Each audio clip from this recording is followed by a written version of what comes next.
All right, what is going on, guys? We are going to put this video out real early. So the Phillies Mets game still going on. It's in the sixth inning. I don't know why Nola's still in the game. Bases loaded, no outs. Probably screwed. Down 2-0. Very questionable decision making there. Anywho, we're going to talk about the 4 games on the card tomorrow. We've actually got a decent amount of games. I'm going to give you guys some leans. That's all I've really got right now. I'm going to firm those up in the morning. So make sure you guys check the pinned comments around, we'll say 8 a.m. I'll put the official plays out, maybe earlier than that, but no later than 8 a.m. Pin comments, that'll be the official plays. But let's talk about the games today. We're starting with game 1 on the card today, the Guardians, or tomorrow I should say, Guardians and the Tigers. So there's some things we don't know. Some lines I don't have, but we'll kind of go into it. Alex Cobb going up against Brant Herter, I assume. Tigers do this stupid thing where they don't announce their pitcher till the very last minute, so we probably won't know until noon tomorrow, most likely, but I assume it's going to be Herter. It just makes sense. We look at Cleveland. They are struggling against lefties a little bit. We saw they had some trouble against Tariq Skubal, so Herter makes sense. He is like we'll call him a mini Skubal. Very good. 6-1 on the year. He's got a 2.58 ERA, 2.06 average. Been pitching really well as of late. If we look at the Tigers, I like the way they're playing, man. They had 9 hits in that last game in Cleveland. Obviously ended up winning on that Kerry Carpenter 3-run home run off Clase, which was pretty cool. Alex Cobb on the other side of the bump here. We just don't have a lot of info on Cobb. He has thrown 16.1 innings this year. He's given up 5 earned runs. 4 of those were in 1 start. So he's pitched well, I guess, when he has pitched. The problem is he hasn't thrown the ball since 9-1. So, quite a bit. It's been over a month. We don't know what we're going to get. But that last start was against the Pirates. He went 6 innings, 2 hits. Prior to that, he pitched against the Cubs, 5.2 innings, 3 hits, 1 earned run. So we really don't know what we're going to get there. So I don't really feel comfortable backing him, if I'm being honest. I just like the way the Tigers are swinging the bats, and I think they do hit at home. I think there's some energy there. We're going to see the wind blowing out 7 miles north-northwest, so should be okay for runs. Over-unders at 7. I can maybe see an over. I really don't want to touch it. I want to go Tigers first 5, man. I just, like I said, I like the way they're playing right now. And, I'm rooting for them. I really would actually like to see them get the job done. And if we look at the splits against Cobb, 18th against the fastball over the last 30 days. He throws that 43% of the time. Curveball he throws 13% of the time, and they are 6th. And the changeup he throws 44% of the time, and they are 28th in that. So that's a little bit of cause for concern. They really suck against the changeup, but okay against the curveball and the fastball. On the flip side, the Guardians against Herter over the last 30 days. Herter 58% fastball. Guardians are 7th. 11.8% changeup. They are 6th. And 31% of the time he throws a slider, which they are sitting in 27th. So not great there. We really, just for me, I need to see the Guardians get to Herter. That's why I really just want to go first 5. I think there is an advantage there. I do think the Tigers will get to Cobb a little bit. I don't expect this to be a high-scoring game with an over-under of 7. But I've got this. I got this really tight. Honestly, I've got it 3.8 to 3.37 in the Tigers' favor. So we got a very slight edge here. Not great, but I'm gonna go with the Tigers' first 5, man. I like that play. So that's where I'm at on that game. Next game, Phillies and the Mets. This one's really easy for me, guys. Whoever loses this game, which is looking highly likely like it is going to be the Phillies, and it is definitely going to be the Phillies because the Mets just got a hit and they are up 4-0 now. So I'm going to say that the Phillies are going to lose. GG there.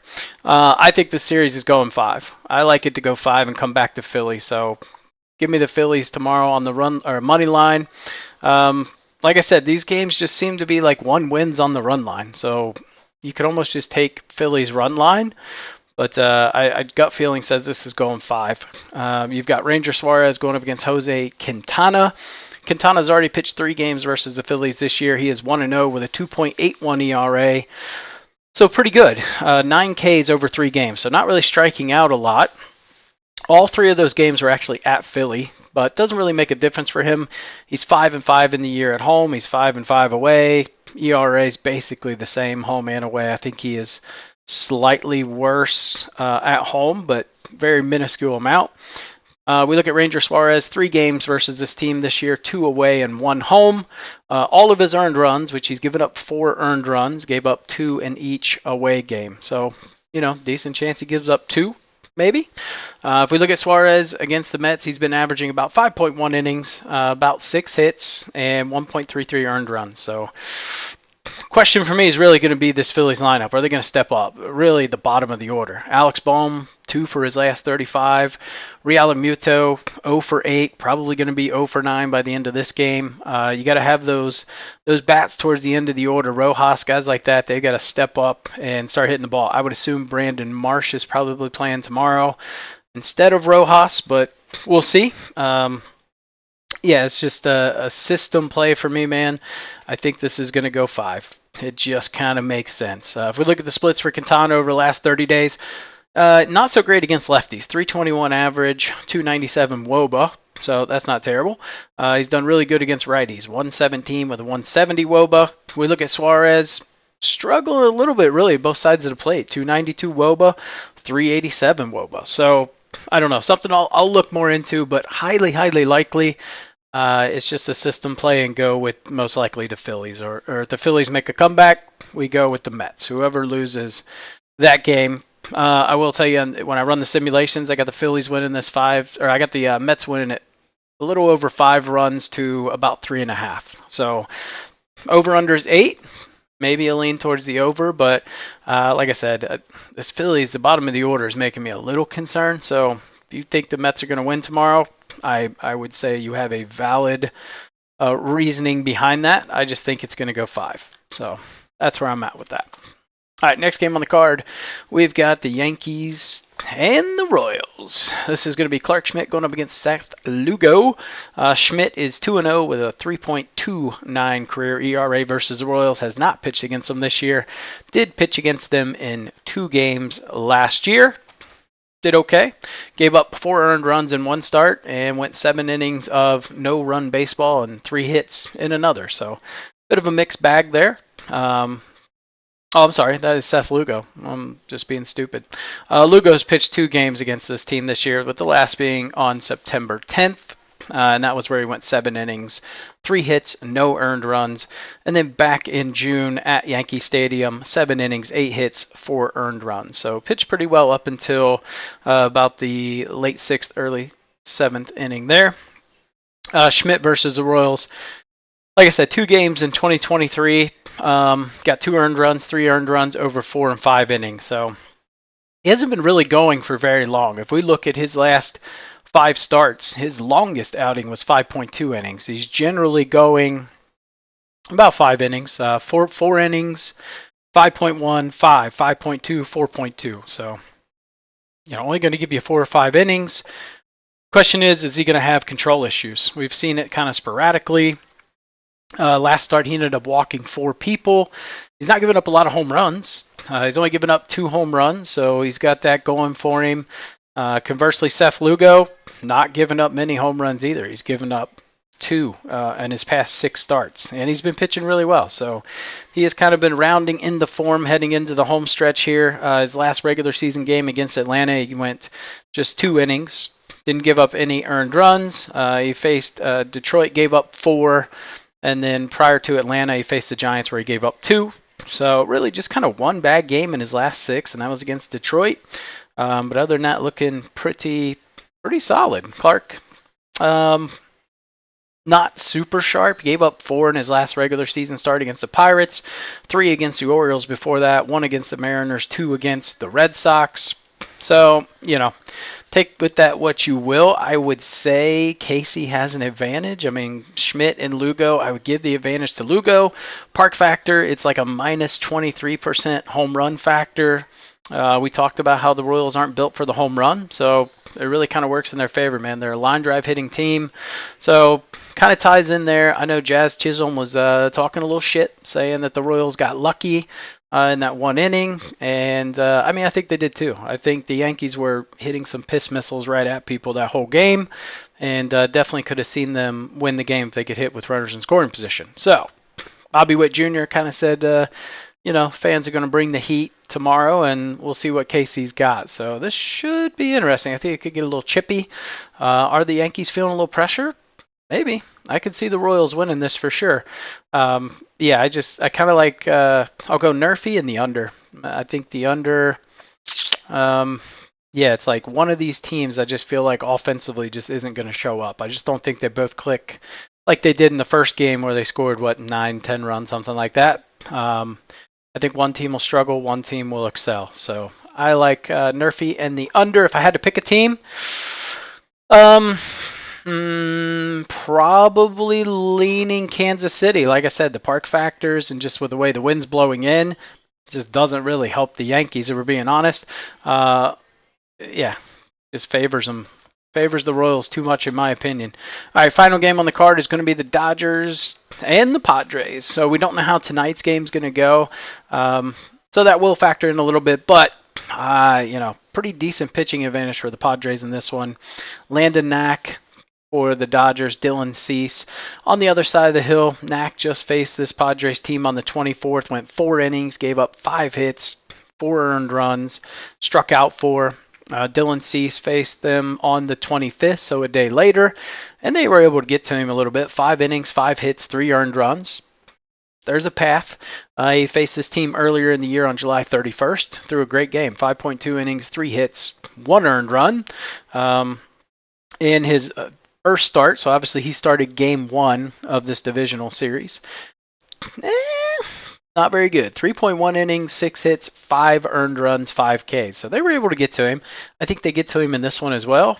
I don't know what the over-under is, but I would definitely lean towards the over. I think the Padres should be able to get to Knack. I think the Dodgers will get to Cease. So don't necessarily want to pick a team, if I'm being honest. Maybe look at the loser of tonight, kind of like that bounce-back factor. I just think there's going to be a run scored. Knack's not horribly special, and I think Cease throws a mix that the Dodgers hit very well. They're 4th in the fastball, which he throws 44% of the time. 3rd in the curveball, which he throws 12% of the time. And then slider, which he throws 43% of the time. So essentially a 3-pitch pitcher. Fastball, slider, curveball. Dodgers hit them all well. So not great there. Cease 266 average to lefties, 141 to righties. Landon Knack 243 to lefties, 258 to righties, with a pretty high hard hit percentage of 44%. So doesn't exactly bode well if you're the Dodgers there. It kind of sucks, right? They've had so many injuries. You got Kershaw out, you got Glasnow out. I mean, just some really good pitching that would be quite huge right now, to be honest with you. But I'll take the over. If I had to lean to one side, I would lean the Padres. Just home field advantage and a lot better pitcher on the hill. That said, Dodgers offense is still better at the end of the day. These notes and stuff were from today, so those are wrong. That's my bad. But we talked through it. We get it. Pitch report here. You can screenshot this if you want. Cobb makes me nervous. I mean, the guy was supposed to start a couple of starts and didn't start. Will he start tomorrow? Probably. If he doesn't, it's going to be Ben Lively, I would say, or Gavin Williams. That's really the only 2 options they have beyond that. So either way, it really doesn't impact things to me. If it's Lively or Williams, I still give the nod towards the Tigers, to be honest with you. You can screenshot this, make some bets out of that. As you can see, the Ks are projected to be pretty low for everybody. Park factors here, no real significant thing. We can see maybe +3 runs in the New York-Kansas City game, minus 26% home runs, minus 23% home runs in Comerica Park. Again, I think that really just kind of favors the Tigers. Petco Park, minus 11% runs. So that could affect us going with this over-under. Like I said, these are just leans right now, nothing official. I'll look more in the morning, make sure the weather hasn't changed, try to get a feel for who the umpire is going to be, things like that. And rankings the best bet, like I said, purely leans at this point. Kansas City first 5. I just think Lugo throws a pretty good game. I think the Royals should be able to get 1 or 2 off of Schmidt at least. Dodgers Padres over the total. Dodgers team total over. I think the Padres, they should be favored in that one. So we should see the Dodgers have a little bit of a lower team total. And with the way the park factors are blowing in, I would say it's probably going to be somewhere around 3.5. If it's 4.5, I'm not touching it. 3.5, I'll definitely take a look at it. Tigers first 5. Like I said, I like that. We'll take a look at run line, see what it is. We'll see how big of a favorite the Tigers are. And then New York, Kansas City under total and the first 5 under. So those are my leans right now. Nerfies I like, Cleveland and Detroit, New York, and Kansas City. So, like I said, by 8 a.m. tomorrow, check down the pinned comments. I will post the official plays, and I will catch you in the next video.